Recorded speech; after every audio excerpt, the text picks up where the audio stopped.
Yes, he hits the ball square on the offside very well, because he looks to play it at cover point, but the face of the bat opens. He almost slices it away, square on the offside. This is in the air, and he's already on his way. A half century, then an indifferent shot. Going back to repeat the shot past cover point. Hit it high on the blade, and the catch just balloons out to mid-off. Dean Jones takes the catch. And that's the end of a very, very good partnership. Well, Martin Crowe getting into the shot too quickly, trying to hit it over the top of mid-off, mistimes it, and a simple, easy catch that Jones could have caught in his pocket. 3 for 122. Mark Waugh. And that's it. Straight to him.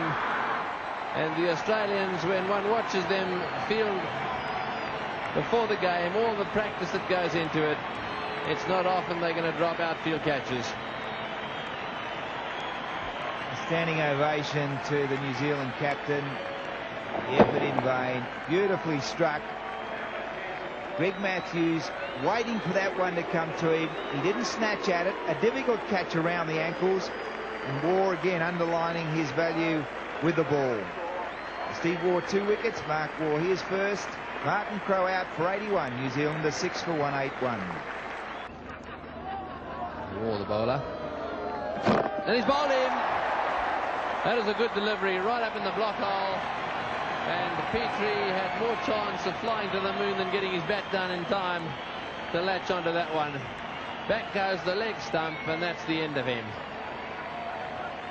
Petrie urging to come down the wicket. Too much distance between the bat and pads. Beautiful length. He yorked himself. Over go the stumps. Mark Waugh takes his second wicket. The Aussies do declare war on New Zealand. Richard Petrie out for 10. New Zealand 7 for 195. Thank you, Tony. A very good performance by the Australian team that defended this big total professionally. That's a wicket gone, trying to hit out of the ground, down to long on. Pringle clean bowled by Mark Waugh, trying to hit him over the fence for 6. It's desperation stakes really for New Zealand now. Pringle going to perhaps the longest boundary on the ground and not even making contact. But the ball certainly made contact. Middle stump. Mark Waugh has clean bowled Chris Pringle. He's gone for 6. And that's the 8th wicket down with a total of 205. 2 for 93. There's a bowling change at the southern end. O'Donnell comes off.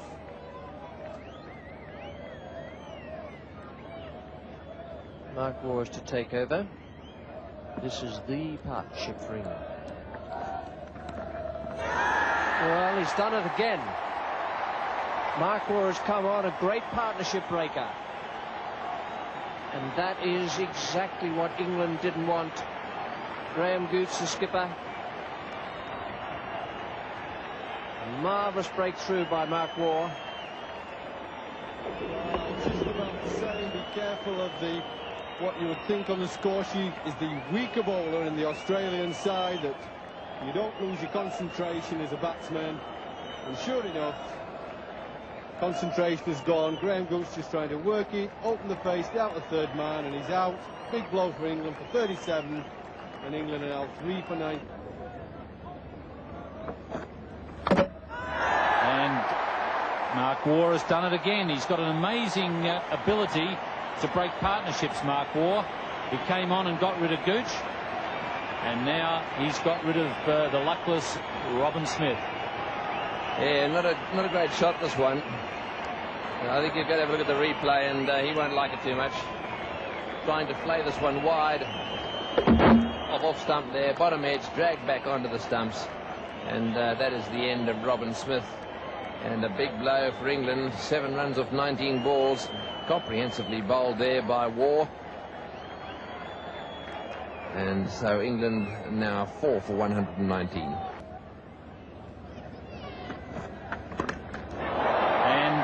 Alderman, no, he pulls out of it for Healy.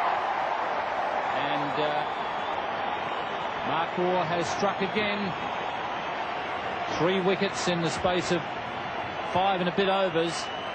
He really has put a dent in this England innings. It's not a great shot. Good bowling this by Waugh. He's seen him go for the shot before. He bowled that one a little bit quicker. It was very short. But you can't keep playing that whip shot through mid-wicket without on occasions getting the top edge. He did that, and John Morris, having played a few good shots, is out. He faced 14 balls. Healy was the catcher there, and England 5 for 139. And out. Alan Border at mid-wicket. So Mark Waugh picks up his 4th wicket. And this has been an absolutely amazing collapse in a season when we've seen plenty of them from England. And I think, judging by the look on his face, Tony Gregg's seen enough of them. Yeah, it's dreadful. It's a bit hard to blame the batsman down below. Well, not the batsman, the tail. England really did get themselves into a tremendous position. That was just flicked in the air, straight to Border. He doesn't drop straight forward little lollipop catches like that. So Border has taken 99 catches now in one-day internationals. Exactly the same as Viv Richards. His 99th was that one. England 8 for 146. So Mark Waugh comes into the attack to replace brother Steve at the Randwick end. Steve taking none for 32 from 7. Caught, taken by brother Steve. So Mark Waugh is amazing. He gets wickets in all sorts of positions, but it doesn't matter how he gets them. He always seems to get them. Great partnership breaker. Well, just when we're trying to reinforce the necessity to stay there, little lapse in concentration.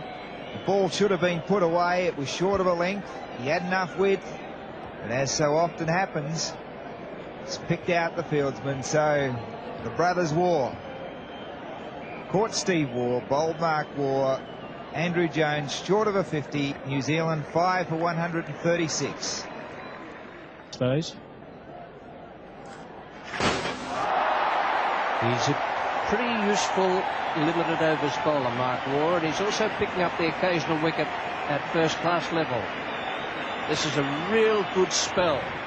Exactly what Geoffrey Marsh needed. Yes, Young is the man out. Yes, he has bowled well. I mean, Brian Young's been forced into playing sort of a rash shot here, an agricultural shot, really hitting across the line. The ball too straight to hit on the leg side. And Brian Young was left with no alternative but to do something like this. Well bowled by Waugh. Young pays the price for that. 19 runs and 30 balls. But New Zealand certainly lost the momentum. A lot of pressure on them now. They really needed somebody like Martin Crowe or Andrew Jones to keep going. It's 159 for 6 in the 43rd over. Gavin Larson is the new batsman. 28 years of age. Not well known to Australian audiences, but he came across with that Wellington side. He's facing Mark Waugh.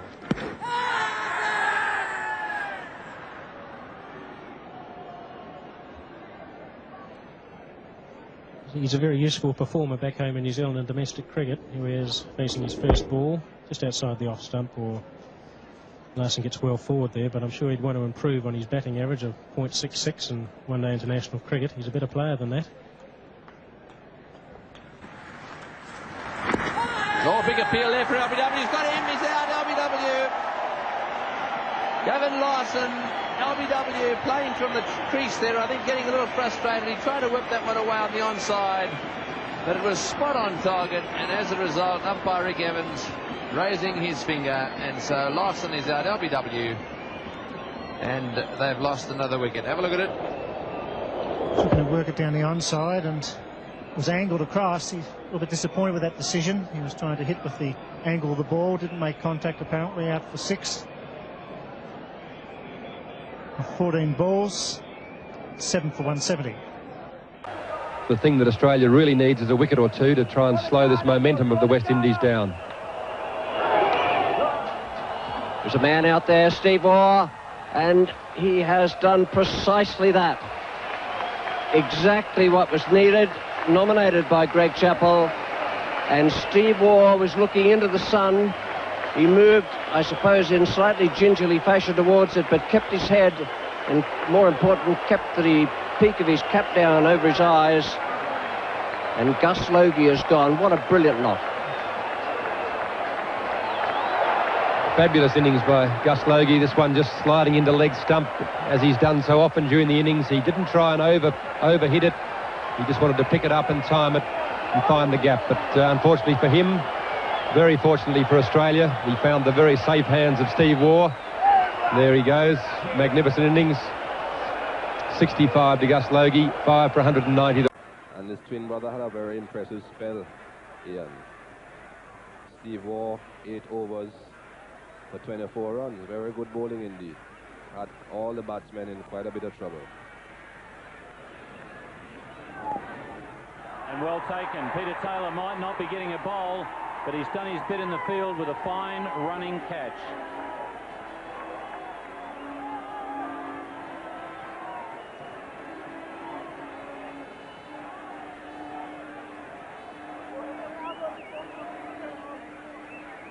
Not quite to the pitch of that is Ezra Mosley. Very well caught by Taylor. Well, umpire coming back, just making sure that when that comes down, it doesn't come down on his head. It's 8 for 116. And under it is Peter Taylor at mid-wicket. And he takes it. Very good pair of hands, Peter Taylor. Good change of pace there from Mark Waugh.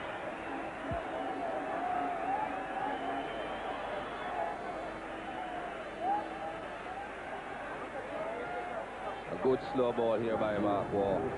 Ambrose was through the shot before the ball had arrived. Peter Taylor judging it well. Thank you. Currently Ambrose apart. 9 for 126. And the crowd really enjoying this batting of Richie Richardson's. Could be over. Border is getting under it.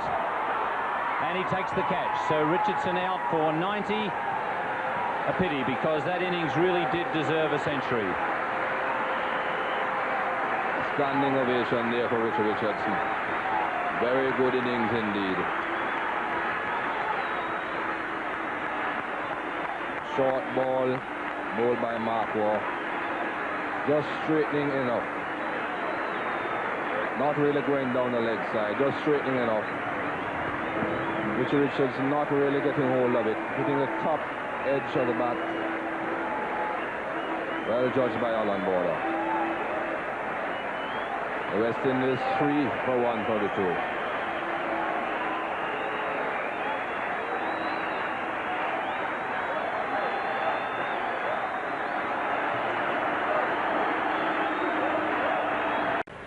Quite a stiff task, Michael. Very stiff task indeed. Albert. Oh, and he's gone. An even stiffer task at the moment. Gus Logie caught by Taylor, backward square.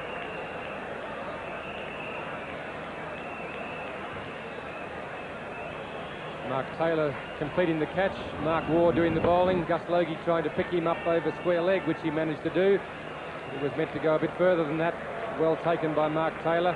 And that really is a vital breakthrough for Australia. Each wicket that falls makes the task that much harder for the West Indies. And as Gus Logie departs, it's 7 for 177.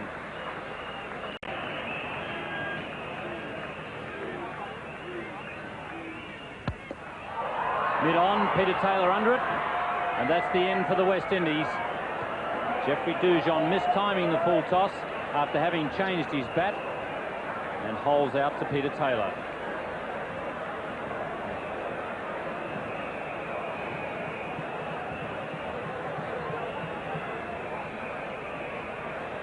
Yes, this was a full toss here, and sort of choked Jeffrey Dujon in that shot. He didn't get the full bat onto it, hit high up in the bat, and was an easy catch to Peter Taylor at mid-on. Score 8 for 241.